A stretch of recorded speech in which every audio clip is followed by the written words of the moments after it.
Hello everyone, मेरा नाम है डॉक्टर मोहम्मद काशिफ और आज की इस वीडियो में हम बात करेंगे कि किस तरह से स्ट्रोक और पैरालिसिस के वो पेशेंट जिनके हाथ में बिल्कुल मूवमेंट नहीं है या बहुत कम मूवमेंट है, उनके हाथ की जो मसल्स हैं, मांसपेशियां हैं, वो बहुत वीक हो चुकी हैं, जिसकी वजह से वो कोई अपनी डेली एक्टिविटीज़ नहीं कर पा रहे हैं, अपने जो रोज़मर्रा के काम हैं वो नहीं कर पा रहे हैं।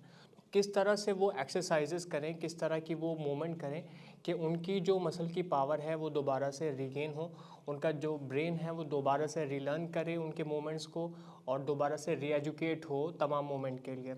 आज की इस वीडियो में हम लेके आए हैं आपके सामने मिरर थेरेपी, जिसके ज़रिए आप जो है मिरर के सामने एक्सरसाइजेस कर सकते हैं।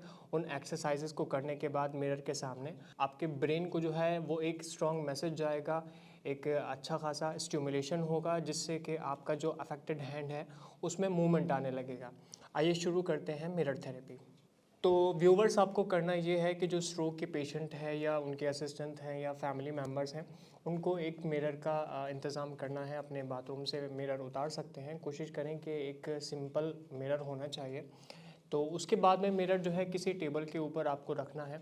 सबसे पहले हम देखते हैं कि हमारे जो हाथ का दोनों का मूवमेंट है वो कुछ इस तरह से होता है। लेकिन अगर हमारा कोई हाथ स्ट्रोक और पैरालिसिस की वजह से मूवमेंट बिल्कुल नहीं कर पा रहा है, तो आपको एक तरह से विजुअल इल्यूजन करना है कि आपको अपना जो नॉन अफेक्टेड यानी जो हाथ आपका प्रभावित नहीं है स्ट्रोक और पैरालिसिस की वजह से, उस हाथ को जो है आपको मिरर के सामने रखना है जहाँ पर मिरर में इमेज बनती है। और दूसरा जो आपका प्रभावित हाथ है उसे आपको मिरर के पीछे रखना है। और जिस तरह से हम एक्सरसाइजेस करते हैं उसी तरह से हमें एक विजुअल इल्यूजन अपने ब्रेन के लिए बनाना है कि हाँ, हमारा जो दूसरा अफेक्टेड हैंड है उससे भी हम मूवमेंट कर पा रहे हैं।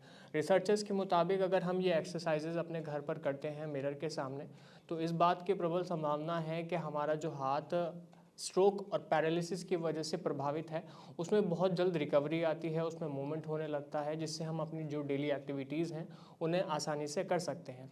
आइए मैं आपको बताता हूं कि किस तरह से मिरर के सामने आपको ये एक्सरसाइजेस करनी है। सबसे पहला, जो आपका हाथ प्रभावित नहीं है स्ट्रोक और पैरालिसिस की वजह से, उसे आपको टेबल के सामने कुछ इस तरह से रखना है और मिरर में उसका इमेज दिखाई देना चाहिए। आपका जो प्रभावित हाथ है उसे मिरर के पीछे रखें और उसके बाद में जो है आप मूवमेंट करना शुरू करें और उन मूवमेंट को जो है आप मिरर में देखते रहें, ताकि ब्रेन को एक विजुअल इल्यूजन पैदा हो कि हाँ, उसका जो अफेक्टेड हैंड है, उसका पैरालिसिस की वजह से जो हाथ चल नहीं पा रहा है, जो वीक है बहुत ज़्यादा, उसमें भी मूवमेंट हो रहे हैं। कोशिश करें कि उसमें जो आपका अफेक्टेड हैंड है उसमें भी कुछ ना कुछ मूवमेंट होता रहे, कुछ कॉन्ट्रैक्शन होता रहे। तो अगर आप कोई सी भी एक्सरसाइज करते हैं, अपनी एल्बो को मोड़ते हैं, अपनी उंगलियों को चलाने की कोशिश करते हैं, तो आप ये सारे मूवमेंट जो है वो अपने जो मिरर आपने रखा हुआ है उस मिरर में जो है ये आप मूवमेंट देखते रहें। अगर घर पर रहकर आप ये एक्सरसाइजेस करते हैं तो इस बात की बहुत ज़्यादा संभावना है कि आपका जो ब्रेन है, आपके जो ब्रेन के हिस्से हैं जो डैमेज हुए हैं स्ट्रोक की वजह से, उनमें दोबारा से मूवमेंट को करने की एक स्ट्रेंथ आए, ताकि वो दोबारा से मूवमेंट कर सकें। आपको मिरर के सामने एक्सरसाइजेस करता रहना है। जिस भी मूवमेंट को आप करना चाहते हैं वो मिरर के सामने आप अपने नॉन अफेक्टेड हैंड से मूवमेंट करते रहेंगे और आप जो है मिरर में उस इमेज को, उस जो आपकी हैंड की, जो आपके हाथ की जो तस्वीरें बन रही हैं, आप उसे मिरर में देखते रहें, ताकि आपका जो ब्रेन है उसको स्टिमुलाई जाए, उसको आपकी जो मसल्स हैं, जो वीक मसल्स हैं, उनमें कॉन्ट्रैक्शन पैदा हो, ताकि आप जो है अपनी डेली एक्टिविटीज़ जो है वो आसानी से कर पाएँ। आप घर पर रहकर ये एक्सरसाइज बहुत आसानी से कर सकते हैं। अगर आपको हमारी ये वीडियो पसंद आई है तो लाइक करें, शेयर करें, सब्सक्राइब करें।